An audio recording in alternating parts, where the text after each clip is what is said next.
There's a kind of exhaustion that doesn't even have an official name, yet millions of people go through it every night. It's when you're lying in bed at 2 a.m., your body completely drained, but your brain is sprinting at full speed. You're about to fall asleep, then boom, a conversation from 6 hours ago suddenly comes back. You replay it over and over. You analyze every word, every tone, then you start beating yourself up. I should have said that instead. And before you even realize it, you've already run through a dozen practice scenarios in your head for situations that will probably never happen. The bitter part is you're aware that you're overthinking. You know it doesn't make sense, but you just can't hit the stop button.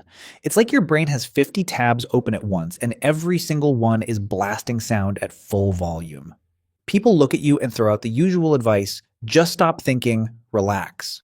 But the truth is, having a mind without an off switch is both proof of intelligence and a pretty brutal psychological sentence. People who overthink tend to be some of the smartest, most sensitive, and best at reading other people's emotions.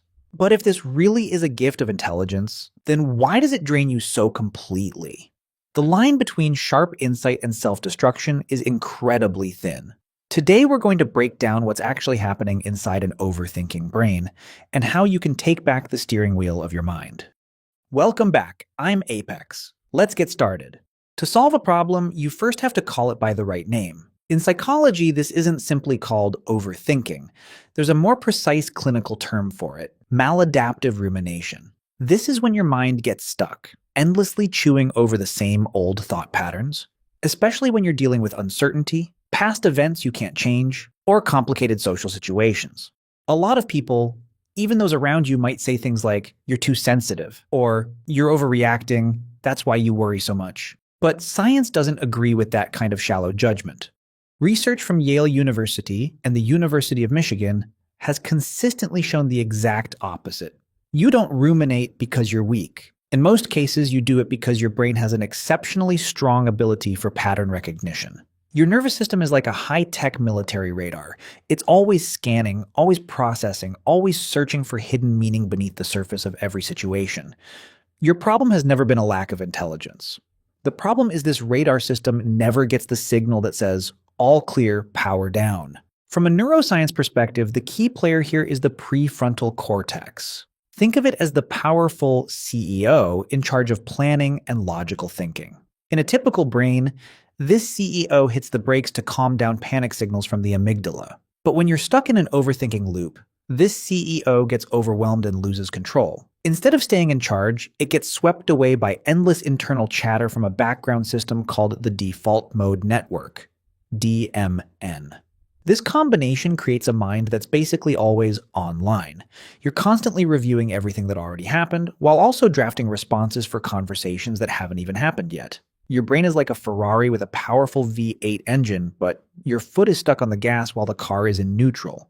The engine is roaring, the wheels are spinning, burning through fuel, but the car doesn't move forward an inch. Your exhaustion comes from the intense pressure of that engine constantly revving. But here's the real question. Why would an intelligent brain put itself into such a draining state? What's both fascinating and a little heartbreaking is this. Psychology has found that this pattern usually doesn't just appear out of nowhere in adulthood. For a large number of overthinkers, this habit was rooted all the way back in childhood or the teenage years. Take a moment and look back. Did you grow up in an environment where outcomes always felt unpredictable? When a child grows up in a home where the moods of adults, parents or caregivers, can shift suddenly without warning, or in a place where even the smallest mistakes lead to outsized consequences or harsh criticism, that child's developing brain learns a very logical survival strategy: anticipate everything. If you could predict your parents' anger just by the sound of their footsteps, if you could spot every possible mistake in your homework to avoid being scolded, if you could read every disapproving look ahead of time, then maybe you could protect yourself. Seen in this light, your overthinking is not a personality flaw at all. It's an adaptation. It's the result of a highly intelligent, sensitive nervous system doing exactly what it was trained to do for years: scan for risk in order to keep you safe and alive. Your brain doesn't hate you. It's just trying to protect you, only a little too much. Now, we need to pause for a moment to clear up a very important point. Not all overthinking wears the same outfit. In psychoanalysis and cognitive psychology, excessive thinking is usually split into two completely different states. Figuring out which one you're in is the first key to getting out of the maze.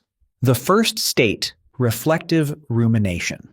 This is when your mind turns inward, digging deeper to understand yourself better, process complex emotions, and reshape how you see the world. For example, after an argument with your partner, you sit down and ask yourself, why did I react so strongly back then? What about what they said triggered an old wound in me?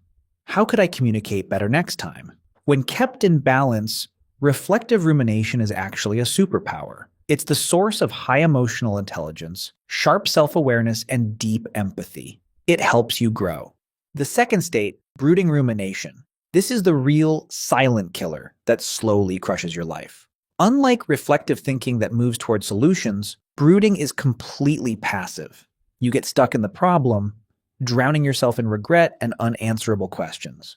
You replay the argument hundreds of times, not to learn from it, but just to relive the frustration, or to beat yourself up for not coming up with a cooler comeback. This is where overthinking starts sending you the bill. It makes you pay with your sleep quality. It makes you pay with something called analysis paralysis. When you're standing at a crossroads, overanalyzing every possible risk until you freeze and can't make any decision at all. It makes you pay with social anxiety because you're constantly afraid of saying the wrong thing, afraid of being judged, afraid of every single look. But here's the most subtle trap. You don't stay in just one state. Most of us swing back and forth between both without even realizing it. A perfectly normal moment of reflection can quietly slide downhill and turn into a spiral of brooding before you even notice. It's so smooth and sneaky that you don't realize you've crossed the line. Why does that happen? Because when you're thinking, it feels like you're doing something productive. Your brain is working at full speed, neurons firing nonstop. In cognitive psychology, this is called the illusion of mental progress. Your mind tricks you into thinking it's solving a hard problem, but in reality, it's just running on a treadmill, burning a ton of energy, sweating like crazy, but not moving forward even a single inch in real life. Let me tell you a neuroscience fact that might give you chills.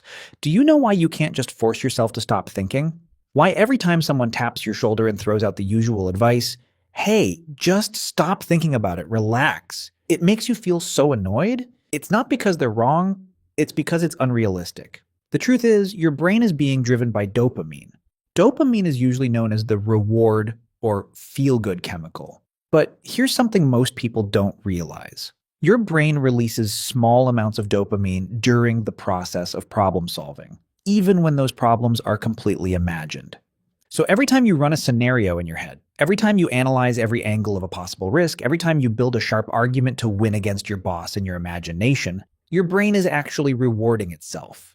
It releases tiny hits of dopamine for the act of thinking itself without caring whether that thinking leads to any real-world result. As long as you're thinking, your brain feels good. This mechanism turns overthinking into an addiction loop, not much different from mindlessly scrolling on social media. The more you think, the more you get paid with these chemical rewards, and the more you feel the need to keep thinking to maintain that false sense of safety. That's why trying to use willpower to order yourself to stop thinking is, scientifically speaking, completely unrealistic.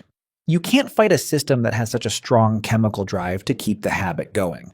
So how do we break out of this prison? Trying to force someone who's overthinking to stop thinking is like telling someone with motion sickness to just stop feeling nauseous. It doesn't work.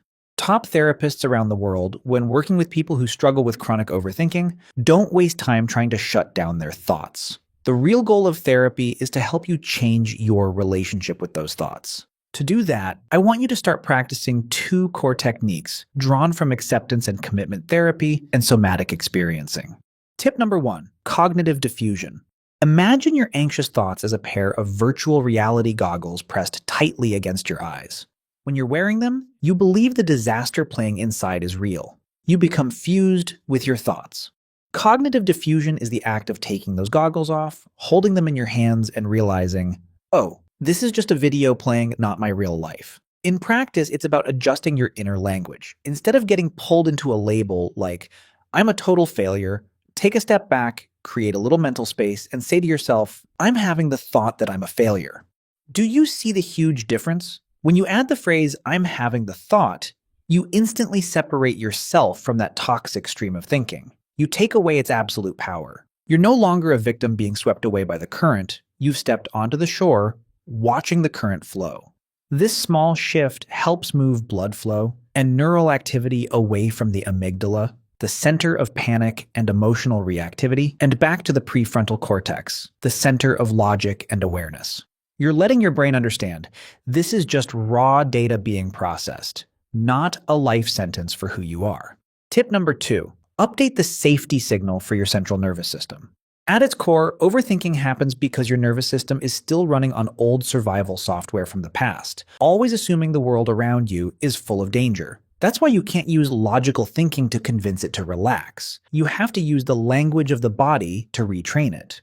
When your mind starts racing, when your heart beats faster and you feel yourself getting pulled into an endless loop of anxiety, you need to immediately cut the stream with real sensory experiences. Pull your mind out of the future and drop it straight back into the present. You can use the well-known 5-4-3-2-1 grounding technique. Pause and find 5 things you can see right now, 4 things you can touch, feel the texture of the table, the softness of your clothes, 3 sounds you can hear, a fan, birds chirping, 2 things you can smell, and 1 thing you can taste. Or go more direct and intense. Splash your face with ice-cold water, or lift something heavy at the gym. Why does this work? Because your brain's default mode network, DMN, can't do 2 things at once. When you force it to focus on strong physical signals from the real world, it has to pause the imaginary conversations it's been creating. This is how you gently take your mind by the hand, lead it out of that dark movie theater, and show it the sunlight again. You're sending a clear biological message. Look, the environment is different now. There's no predator chasing us. You're grown, you can protect yourself, and now it's safe enough to rest. When you put all these psychological pieces together, there's a much bigger message here than just a few personal tips that I want you to remember. Overthinking is not a personality flaw. It's not a shameful condition. It's not proof that you're weak, unstable, or losing it. At its deepest core, it's evidence of a mind with extremely high processing power. A mind that had to learn how to stay highly alert and aware in a world that once felt unpredictable. It's proof of how hard you've worked to survive. Your real challenge in life isn't to completely eliminate those thoughts or to shut down your natural sensitivity and sharpness. The real challenge is to learn how to become a patient, caring guide for your own brain. You need to teach that anxious mind that the days of constant danger are over, and that peace is something you truly deserve, without needing to stay on guard all the time.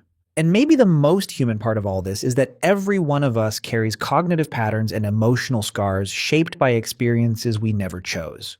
We didn't choose to be hurt. We didn't choose to feel anxious. Understanding how your brain works isn't a magic wand that makes every problem disappear overnight, but it does take away the absolute power those dark thoughts seem to have over you. Once you can name the problem, it's no longer your master. And sometimes simply understanding yourself at that level is already the most powerful starting point for real healing.